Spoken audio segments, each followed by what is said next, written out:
Well, hello YouTube. I have something on my counter here covered in plastic, and I'm going to show you what this is.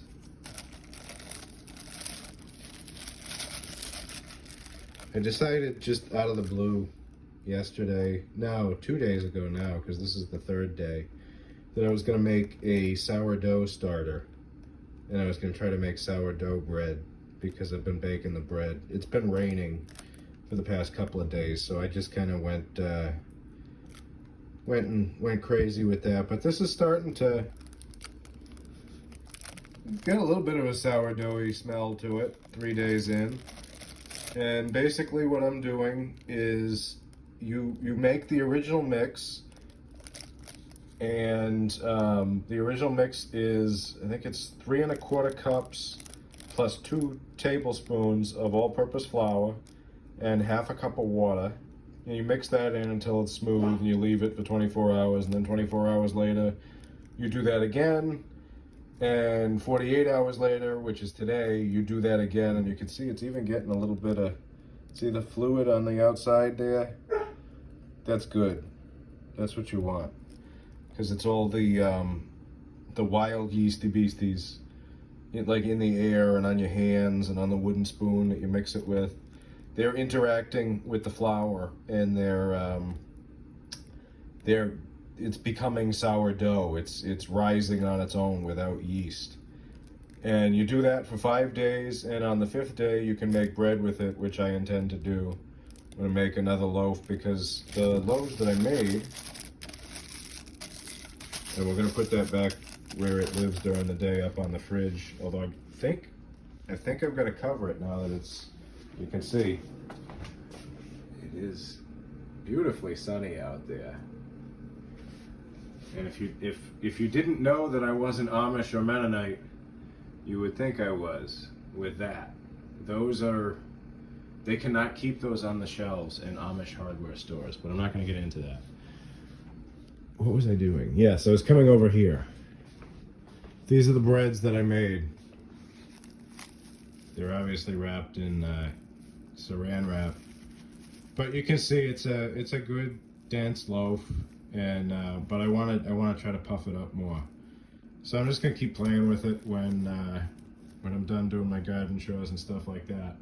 But another thing I wanted to show you, excuse our incredibly messy, this is our 1 week pantry. We also have a 1 year pantry. We can live out of this, and it's incredibly disorganized fashion.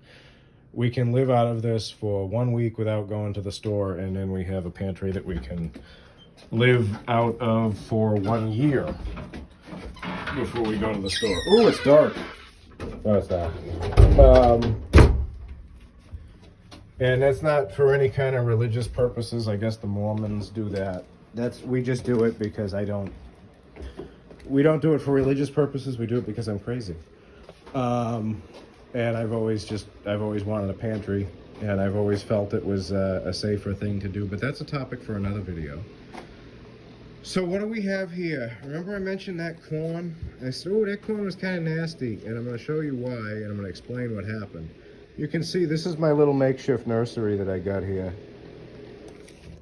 My little makeshift nursery. That's actually a pepper plant that I had put outside and forgot about. Ooh, he needs water. And started popping up and doing okay. So I said, okay, yeah, we'll try to get you going there. So give him some water, and I'll get to this. Remember I said, I showed you that corn, and I said, oh, I think it's kind of nasty. I don't think it's going to go anywhere. Well, it didn't. It didn't do anything. Where is it? I'm going to show you what happened, and I'm going to explain it. And it's a little embarrassing. So you can see how the end of that right there, my finger is shriveled, and the top of that is shriveled. I mean, so much so to the point where it just falls apart. And that's a shame, because there's 25 corn kernels in there. And I'm going to explain what happened, and I fully admit that this happened. You can see this is the bag. So this is the process. For 24 hours, They go in this jar. It's a I think it was cherry preserves at one point, but now I save all these. It drives my wife nuts, but I use them. You put the corn in there, and that's sawdust on the bottom because this is my wood shop, or it will be again when wood prices go down if they ever do. But the corn goes in here. The dried corn kernels go in here for 24 hours. For 12 to 16 hours. I usually just do 3-4 o'clock in the afternoon to the next morning, and that works for me. And what I do is I put them in this jar with water so that they're covered, put that in the plastic bag, and put that in front of this little heater here. And they plump up overnight, and that gets them moving. That gets all their internal DNA telling them that, okay, we got to grow now. See, you can see that. That's all dried out. That's nasty. That's the same one. I thought it was a different one. Let's see if I can find another one. So what I do is, that's actually really nice soil, and I'll get to that in a minute. What I do is I'll put them overnight in the bag sitting in water. They plump up. It activates all the DNA in them that tells them that it's time to start growing. The next day, I take them out and I put them in a damp paper towel in this plastic bag. A wet paper towel in this plastic bag. And you put them in there. This is called chitting. This is basically trying to trick the corn kernel or anything. See, you can see here, I'm going to show you. This is what you want. See that little thing popping off there? That's a chit. That's going to be either the stalk that comes up on the corn, or it's going to be roots, and you don't know until they get bigger. It's and this cheats. If you were to just put it in the ground, it would need to be wet, it would need to be warm, and it would work, but it would take a little bit longer. And what I'm trying to do is get this pumped up so that I can get this next set of corn in the ground planted with the corn that's already out there, so that I can have a delayed harvest. I harvest some, then I harvest the rest.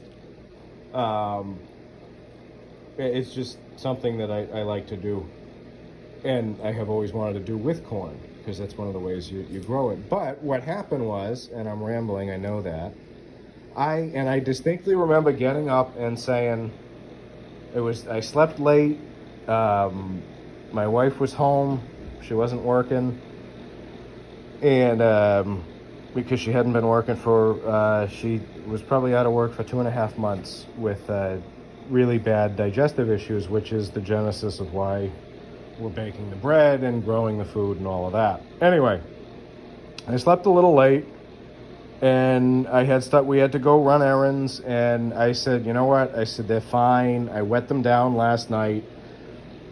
I came home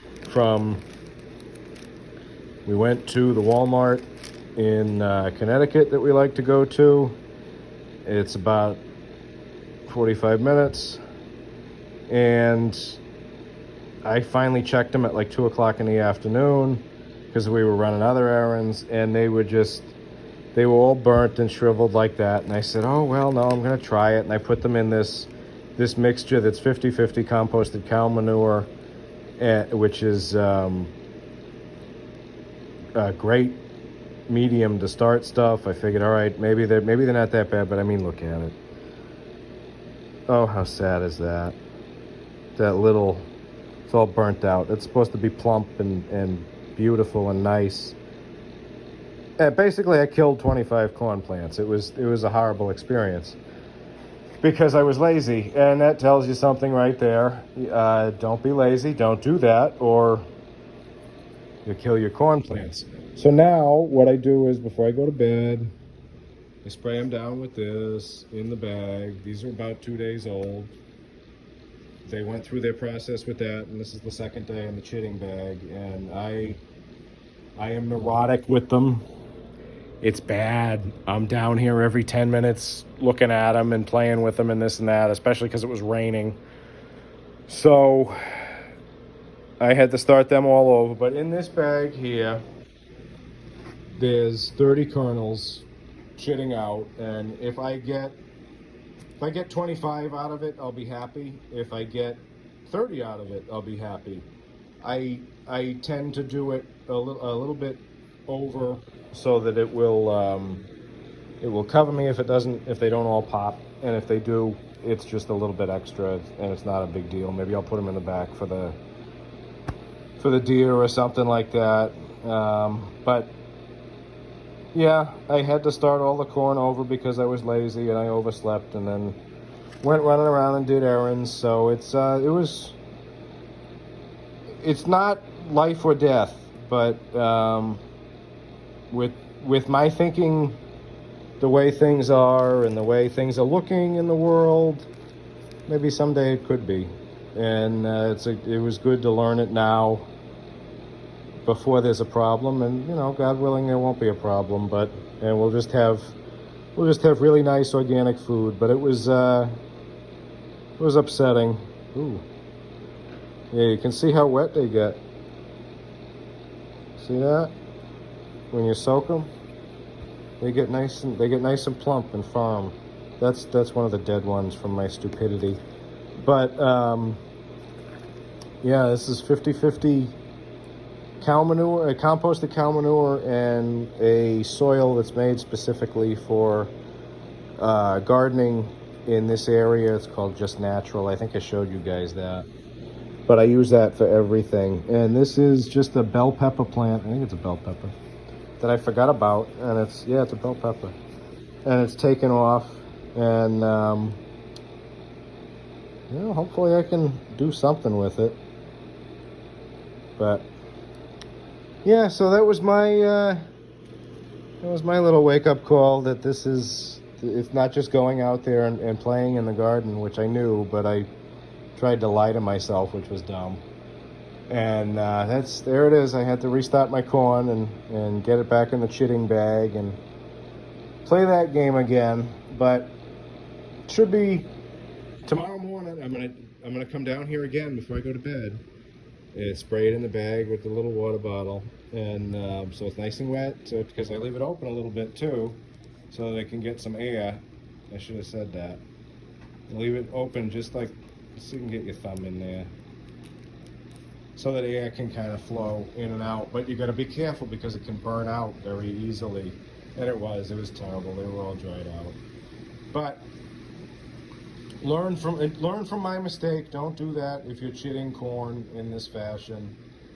Don't ignore it. Keep an eye on it. Be there with it. Keep checking on it to the point where you're annoying yourself that you're checking on it so much, and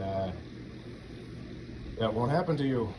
So I'm going to end this. I've rambled long enough. So I'm going to say, as I stand here in my basement with my my table saw push stick it's in my hand now. I'll put it away later. Because this is usually where my table saw is. I will say this before I let you guys go.